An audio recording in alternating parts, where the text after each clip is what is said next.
Götz Elie and his colleagues, in their book, Cleansing the Fatherland, give a deep dive into the ideas of Nazi medicine, how it was implemented, and who was responsible. They also discuss the ways in which the perpetrators were often protected by the profession, as well as discuss varied historical interpretations of these Nazi doctors.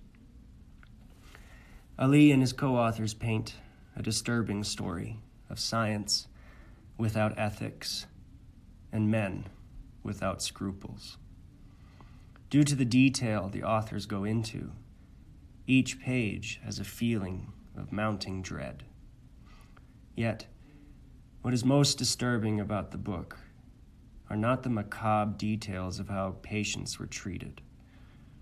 Rather, the most disturbing part is how ordinary they had become.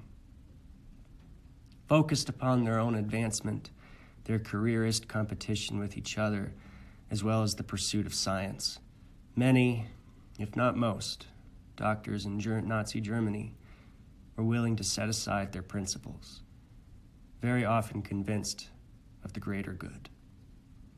In this regard, Elie notes how Nazi medicine has been misinterpreted. Connected to this and connected to the concept of the greater good, Nazi race medicine was not merely another form of othering. Because of its totalitarian nature, Nazi racist medicine was utterly different from previous discriminations. There is a sense among many historians and laypeople, when discussing Nazi medicine, that the doctors themselves do not bear much responsibility, that they had been tricked, or that they had their scientific curiosity turned against them. Regardless, there is a sense that the doctors were the manipulated victims of a corrupt leadership, perhaps even Hitler himself. They may have been seduced by a Faustian bargain, and even in that metaphor, it is Mephistopheles who is more at fault than the mortal he manipulated. Much of this interpretation has often been applied to the German people. A common saying is that the first place the Nazis conquered was Germany, thus portraying the average German as suffering from an occupation on par with a Frenchman or a Pole. Both interpretations, at the very least, are not giving the full story, and at the most are helping to cover for criminal pasts that most do not want to acknowledge.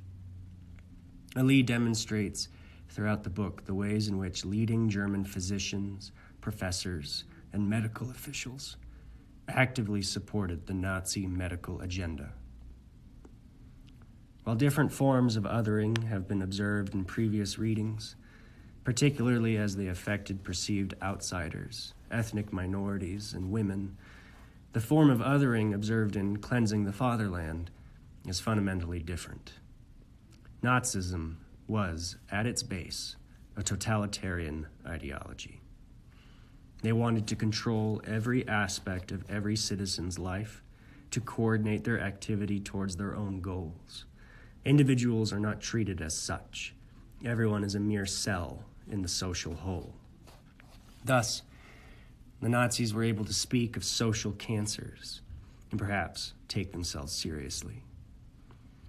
Because every aspect of life needed to be controlled and regulated, since everything was political, the same went for one's health. Individual health was ultimately secondary to public health. This is largely the thrust of Michael Burleigh and Wolfgang Wippermann's book, The Racial State, a totalitarian society wherein everything was predicated upon the ideas of race. A common claim that is made is that the Jews or any other group persecuted by the Nazis were being utilized by Hitler as scapegoats to catapult him to power.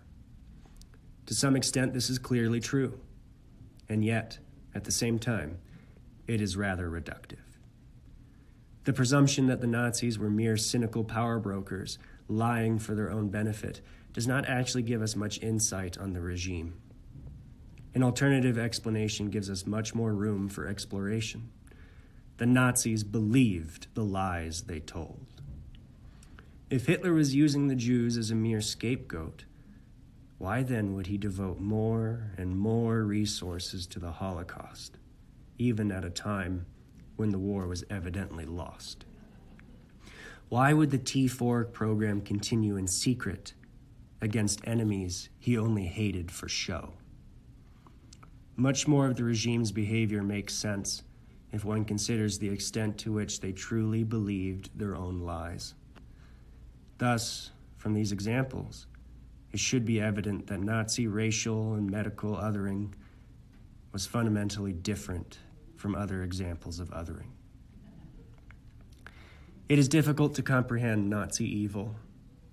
The bald-faced brutality, the moral relativism, the cynicism, the scientific justifications of murder. All of it reaches to the depths of absurdity and such an evil that it is hard for many to make sense of. It is easier to imagine Hitler as a madman. It is easier to believe that the doctors were hoodwinked. It is easier to believe that the Nazis were using minorities as a mere scapegoat and that the people themselves were tricked. While many of these things may be comforting, it does not make them true. Connected to this, it is difficult to imagine the dispassionate ways in which the Holocaust was planned and executed. The key officials, planners, and medical experts who carried out these mass murders often did so with a boardroom mindset, a mundanity associated with spreadsheets and expense forms.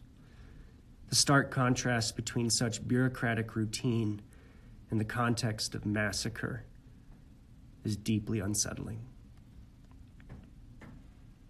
To me, at least, it is the most frightening aspect of the Holocaust, what Hannah Arendt described as the banality of evil. The ways in which the details of gassing thousands can be discussed over a luncheon, or a doctor can discuss his breakfast in the same letter in which he admits to consigning dozens to death. The ways in which the administrative staff of Auschwitz can go on vacation while thousands are burned. In these regards, many popular conceptions of the perpetrators of the Holocaust are incorrect. The doctors were not duped into murder, and the persecution of minorities was not merely a cynical othering. The Holocaust truly was a unique event in history. God willing, it will remain unique.